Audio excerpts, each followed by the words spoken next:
잘 지내셨나요라는 그 말이 그렇게 쉽게 들리지 않는 시대인 것 같습니다. 참 많은 사건 사고들이 지금도 참 많이 일어나고 있죠. 그래서 잠잠할 것 같은 코로나도 계속적으로 기승을 부리고 있고, 또 그 외에도 우리 사회를 흔들어 놓는 많은 사건들이 벌어지고 있습니다.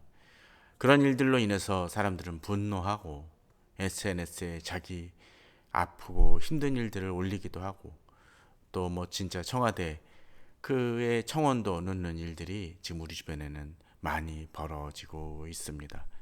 어떤 때는 그것 중에는 참 가짜들도 있어서 마음을 더 힘들게 하는 경우들도 있지만, 그런 많은 일들 속에서 사람들이 그 갖고 있는 마음이 결국은 무엇이겠습니까?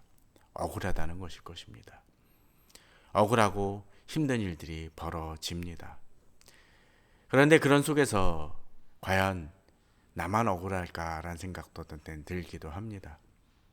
우리가 LH 공사로 인한 그 투기로 인해서 사람들이 분노하지만, 사실 우리 사회는 오랫동안 그런 부동산 투기라든가 또는 다른 방법으로 벼락부자가 되고 싶은 마음들, 그것이 불법이건 편법이건 사용하여서 돈을 벌 수만 있으면 벌겠다고, 또 출세를 하고 싶으면 출세를 하겠다고 생각을 하면서, 예전에 낮아졌을 때는 그냥 억울하다라고 생각하면서 살아가지만 조금만 높아지면 자기도 똑같이 그 이득을 취하려고 했었던 그런 모습들이 있어 왔었고, 또 지금도 있는 것 같습니다. 그런 모습을 보면서 저는 그런 생각들을 해봅니다.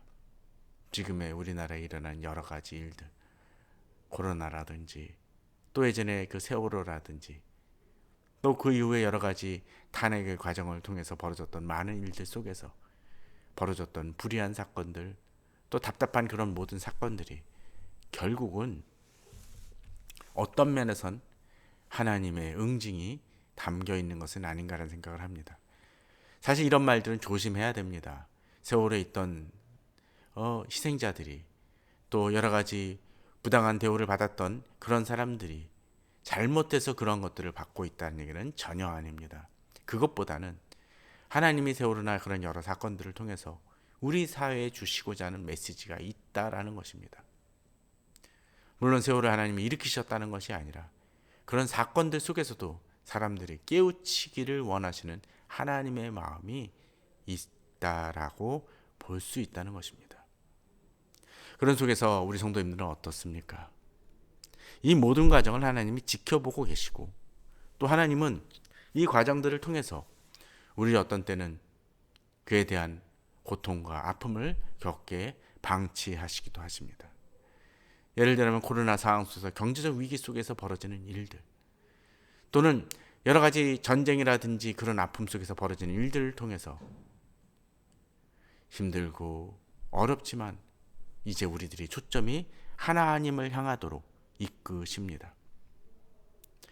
우리는 지금 벌어지는 일들 속에서 답답합니다. 힘듭니다. 특별히 2절에 보게 되면 주께서 땅을 진동시키시사 갈라지게 하셨사오니 그 틈을 기우소서 땅이 흔들림이다라고 이야기합니다. 무엇입니까?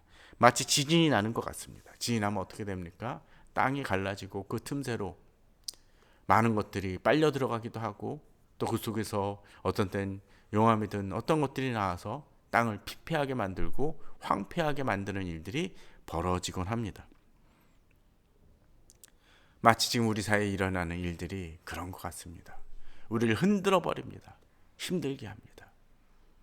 그러나 그런 일들 속에서 우리들은 그저 절망하고 답답해하는 것을 그쳐서는 안 됩니다. 우리는 절망하고 답답해하고 원망하다 할지라도 그 많은 것들을, 그 분출되어지는 것들을 하나님을 향하여 내어놓을 수 있어야 됩니다. 여러 번 이야기 들었지만 우리가 분노하고 어떤 때 슬퍼하는 것 자체를, 또 그것을 하나님 앞에 내어놓는 것을 불신앙으로 봐서는 안 될 것입니다. 하나님은 자기 자녀의 이야기를 들으시기 때문에 우리는 그 모든 것을 하나님께 내어놓을 수 있습니다. 그럼 거기서 우리가 필요하며 구하는 것이 무엇이겠습니까? 1절에서 이야기하듯이 분노케 하셨사오니 지금은 우리를 회복시키소서라고 구할 수 있다는 것입니다. 그러한 여러 가지 벌어지는 일들이 내 힘으로는 되어지지 않습니다. 내 능력으로는 해결할 수 없습니다. 이것을 그냥 방치하자는 것이 아니라 할 수 없는 것을 할 수 없다라고 인정하고 주님 앞에 엎드리는 것입니다. 하나님은 그러한 기도를 들으시는 하나님이십니다. 하나님은 우리에게 미사옥으로 그 수식어가 있는 그런 찬란한 기도만 받으시는 것이 아니라 우리가 힘들고 어렵고 답답한 그런 문제들을 솔직하게 진솔하게 내어놓는 그 기도들을 하나님은 들으십니다. 왜요? 우리 하나님의 자녀이기 때문입니다. 부모에게 자녀가 이야기할 때 어떤 수식어나 그런 것들이 필요치 않습니다. 그저 평범하게 이야기하면 됩니다. 다 알아듣는 부모이기 때문에 그렇습니다. 하나님과의 관계도 그러합니다. 오늘 본문처럼 우리의 땅을 진동시키시고 흔들리고 그러할 때, 또 하나님의 백성들이 어려움을 당하고 또 비틀거리게 하는 포도주를 마시게 했던 것처럼 우리가 삶이 흔들리고 답답하고 어려움을 겪을 수 있는 상황이 처할 수 있습니다. 그럴 때 우리는 기도해야 됩니다. 그런데 문제는 그렇게 기도할 때 지금 우리들의 상황이 어떤지를 깨달아 알 필요가 있다는 거죠. 왜 일어나는지에 대해서 알아야 된다는 것입니다.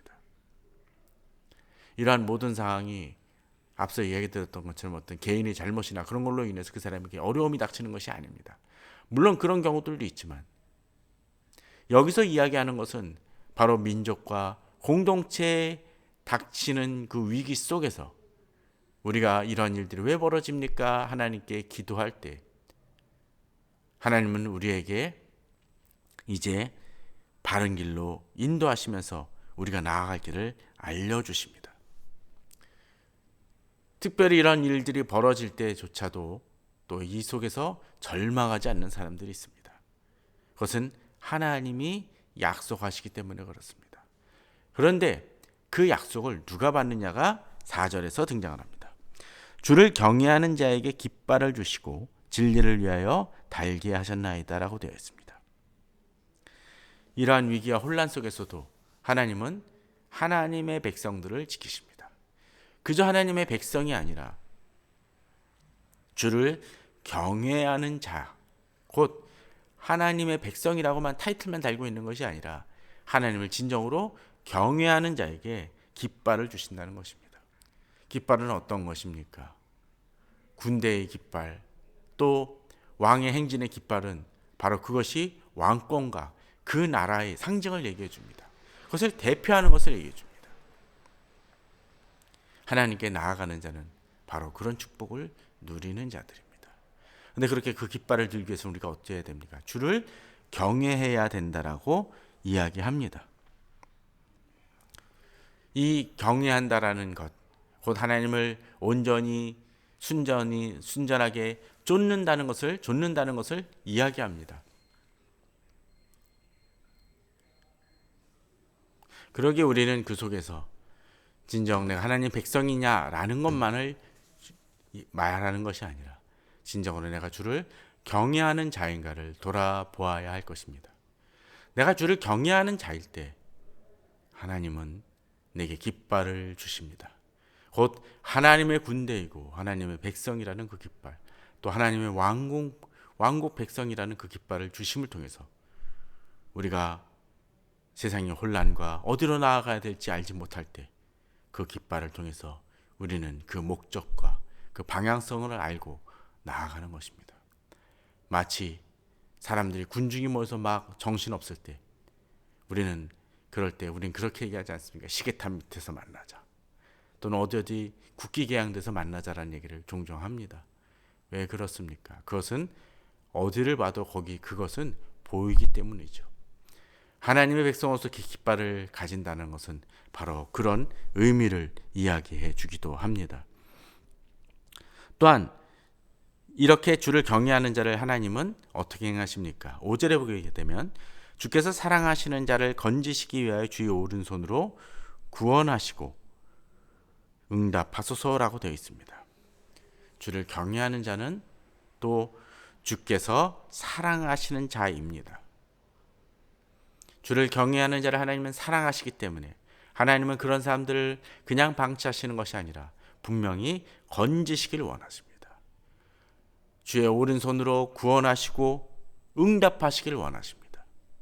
그러게 우리는 혼란과 어려움 속에서도 주님을 바라볼 수 있고 주께서 나의 문제를 책임져 주신다는 것을 믿음으로 믿고 나아갈 수 있는 것입니다. 우리는 하나님의 백성이기 때문에 하나님이 나를 잊지 않으심을 우리는 알아야 됩니다.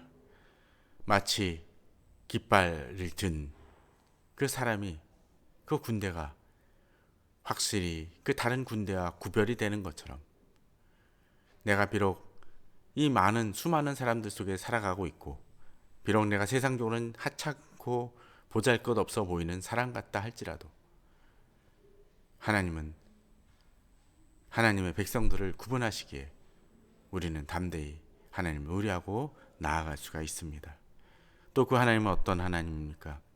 6절에서 그 9절, 8절을 보게 되면 아주 독특한 모습들이 등장을 합니다.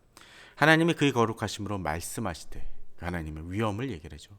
그리고 뭐라고 되어 있습니까? 역시 그 본문을 보게 되면 여러 나라들이 또 지역이 나옵니다. 세겜, 숫곡, 골짜기, 길르앗, 므낫세, 또 에브라임 등의 얘기들이 등장을 합니다. 모압이 나옵니다. 에돔이 나옵니다. 그런데 이 모든 것들을 보며 하나님께서 행하십니까? 아주 무슨 장난감처럼 어떻게 보면 모래를 가지고 모래놀이를 하는 그 아이들, 모세장에서 모래 갖고 장난을 치는 아이들이 갖고 노는 그 기구들처럼 하나님은 바로 이 세상을 뒤집어 엎으시고 또 그 소유를 주장하시고 그것을 흔드시는 모습이 보여집니다. 그런 하나님의 손길을 생각해 보십시오.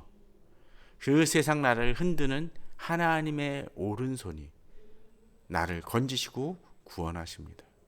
또 그 손으로 이 세상을 흔드십니다. 우리가 어떤 때는 두려워하고 걱정하는 세상의 권력들을 또는 세상의 여러 기업들을 또 세상의 여러 강대국들을 하나님이 흔드십니다. 왜요? 우리 하나님이 더 크신 하나님이시고 강대국의 그 시민증을 갖고 있으면 우리는 그런 사람들은 당당하고 세계 어디 가더라도 내세우면서 살아갈 것입니다. 그런 것처럼 우리는 하나님의 백성이기에 세상 어떤 사람도 나를 어찌할 수 없다는 것을 믿음으로 나아가야 될 것입니다. 하나님은 세상 모든 것들을 우리를 위하여 흔드시는 하나님이십니다. 물론 그러기 위해서는 우리는 하나님의 백성임을 또 하나님의 군대임을 우리를 기억해야 될 것입니다. 그러나 우리가 살아가는 그 세상은 실제로는 그렇게 느껴지지 않을 때가 많습니다. 그럴 때 다시 돌아갑니다. 10절에서처럼 하나님이여 주께서 우리를 버리지 아니하셨나이까 하나님 주께서 우리 군대와 함께 나아가지 아니하시나이다라는 그 고백을 그 기도를 드릴 수 있어야 됩니다. 하나님이 나를 잊으신 것 같으실 때 하나님이 나를 방치하시는 것 같으실 때 하나님의 깃발을 올리며 우리는 외쳐야 될 것입니다. 기도는 바로 그런 것입니다. 하나님의 깃발을 올리면서 그 기치를 올리면서 하나님이 나를 알아봐 달라라고 주장하고 기도하는 것이 우리의 모습이어야 될 것입니다. 그러할 때 하나님은 우리에게 진정 구원의 손길을 내미십니다. 근데 본문을 보게 되면 이제 그런 구절이 등장을 합니다. 주께서 우리 군대와 함께 나아가지 아니하시나이다라고 되어 있습니다. 우리 군대입니다. 그런데 우리 군대가 힘을 얻기 위해서는 어찌해야 됩니까? 하나님이 우리와 함께 나아가셔야 할 때 우리는 이길 수 있습니다. 마치 다윗이 골리앗을 보고서는 하나님의 이름으로 나아가는 것처럼 또 여호수아가 여리고를 정복하러 갈 때 여호와의 군대 장관이 나타났을 때 네가 내 편이냐 아니면 저쪽 편이냐라고 얘기를 했었을 때 여호와의 군대 장관은 뭐라 그랬나요? 나는 여호와의 군대 장관이라고 얘기합니다. 곧 여호수아는 자기 편이 누구냐라고 얘기를 하지만 중요한 거는 여호수아가 하나님의 군대 안에 있어야 된다는 사실입니다. 앞서 마치 깃발을 들기 위해서는 우리가 주를 경외하는 자가 되어야 되는 것처럼 우리가 하나님의 구원을 받기 위해서는 우리가 여호와의 군대에 속해야 됩니다. 여호와께서 우리 군대와 함께 나아가지 아니하신다라고 했었을 때 정말로 그러한 일 것 같을 때 어쩌면 우리는 우리 자신을 돌아봐야 될 것입니다. 내가 여호와의 그 품 안에 있어서 여호와의 깃발을 들고 나아가느냐 하는 것이죠. 그러기 위해서 우리는 주를 경외할 수 있어야 되고 또 주께로부터 사랑함을 받는 자가 되어야 될 것입니다. 그러할 때 진정 하나님은 나를 건지실 것이고 나를 위하여 세상을 흔드실 것입니다. 이 시대 한국교회와 또 성도들이 많이 힘들고 어려움을 겪는 이유는 바로 그것입니다. 주를 경외하는 자도 되지 못하고 주께 사랑받기에는 너무나 흠이 많고 세상과 더불어 살아가는 모습들이 더 많기 때문일 것입니다. 변화를 우리는 겪어야 될 것입니다. 달라져야 될 것입니다. 그러지 않으면 진정한 역사는 일어날 수 없습니다. 하나님이 우리와 함께 계실 때 진정 우리를 도와 대적을 치게 하소서라는 그 말씀처럼 세상 어떤 것들이 있다 할지라도 하나님 함께 하실 때 우리는 그 모든 대적을 치고 승리할 수 있습니다. 이어지는 본문은 우리의 구원은 사람의 구원은 헛되니이다라고 얘기합니다. 무슨 얘기입니까? 세상이 나를 돕는 것 같지만 돕는 것이 아니며 세상이 우리를 구원하려 해도 그 구원은 한계가 있고 부족할 수밖에 없음을 본문은 이야기하고 있습니다. 하나님이 함께 계실 때 우리는 승리할 수 있습니다. 함께 계실 때 대적을 물리칠 수 있습니다. 우리가 진정 그러한 하나님을 의지하고 용감하게 행할 때 하나님은 우리 대적을 밟으실 것입니다. 본문을 잘 보십시오. 12절에 우리가 하나님을 의지하고 용감하게 행하리니 우리가 하나님을 의지하고 또 용감하게 행할 때 싸움은 누가 하십니까? 하나님이 하신다는 겁니다. 하나님이 우리 대적을 물리치신다는 것입니다. 내가 뭔가 행하는 것 같지만 하나님의 행하실 때 이길 수 있습니다. 그것이 진정한 여호와의 군대입니다. 앞서 여호수아 예처럼 또 다윗처럼 다윗이 들고 있는 물맷돌이 가치 있고 힘센 무기가 아니라 하나님이 함께 하시기 때문에 물맷돌이 의미가 있고 힘이 있는 것입니다. 빌립보서에서 얘기했던 것처럼 내게 능력 주신 자 안에서 내가 모든 것을 할 수 있다는 그 말씀은 내 의지와 내 생각이 어떠하건 간에 하나님이 이루어 주신다는 것이 아니라 내가 하나님 안에 있을 때 내게 능력을 주시는 하나님의 능력 안에 있을 때 내가 모든 것을 할 수 있게 된다는 것입니다. 우리는 그것을 자주 놓칩니다. 모든 것을 할 수 있는 일하면 초점을 맞춥니다. 내가 주 안에 있어야 됩니다. 또 그 주가 세상이 아니라 이 모든 세상을 다스리시고 만드신 그 하나님 안에 거한다는 것이 되어야 진정한 힘을 발휘할 수 있는 것입니다. 이 시대 억울한 일 많습니까? 저도 많습니다.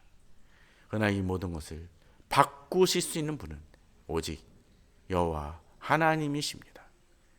그 하나님을 의지하여 승리하며 나아가시는 우리 성도님들 되시기를 주님의 이름으로 축원합니다. 감사합니다.